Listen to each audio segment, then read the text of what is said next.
Создавањето здрави, храбри, мислечки и сочувствителни личности е континуиран процес кој започнува уште од најмалата возраст кај децата.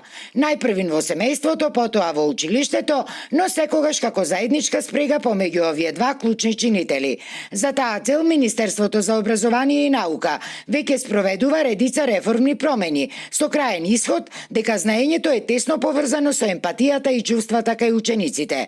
Ова го истакна министерката за образование на денешната петта поред панел дискусија на тема Магијата на создавање храбри, мислечки и сочувствителни личности, која се одржа во Струмица, а како дел од националната кампања Магијата е во знаењето. Но ова што би сакала да се изгласа во парламентот, откако ќе ги довршиме така наречените реформи, јас велам промени, да видиме во одреден број на години, еве 2-3 дека се е во ред, тогаш би сакала да донесеме еден политички консензус во кој сите политички партии ќе се сложат дека овој континуитет треба да се одржува и во наставни планови, и во наставни програми, и во други принципи.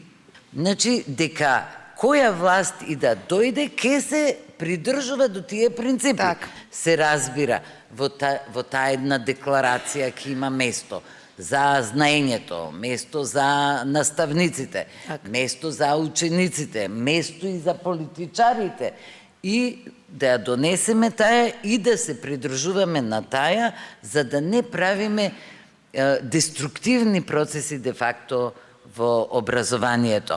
Дека образовниот процес е комплексен дел од развојот на личноста, особено во време кога децата, односно учениците, живеат во два паралелни света, реалниот и виртуелниот, согласни се и наставниците, а и психолозите.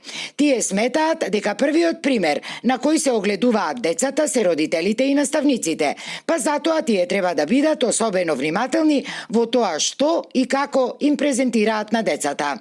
Кога детето ќе ја земе лектирата да ја чита и додека тоа чита, јас седам на мојот мобилен телефон и сум на социјалните мрежи. Детето мене никогаш не ме видело со книга в раце, а јас барам од него тоа да го прави.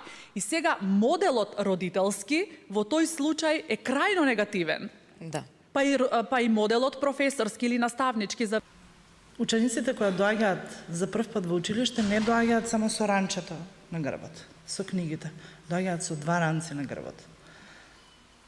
Ние возрастните како и да не го гледаме другиот ранец, во другиот ранец има чувства, стравови, емоции, страф од непознатост. На панел дискусијата стана збор и за приодот кон се побројните деца со посебни образовни потреби, како и за учениците на болничко лекување, а зашто министерката Јаневска посочи дека се посветува големо внимание за нивна што побезболна и поцелисходна инклузија во образовниот процес, што кај нас е новина.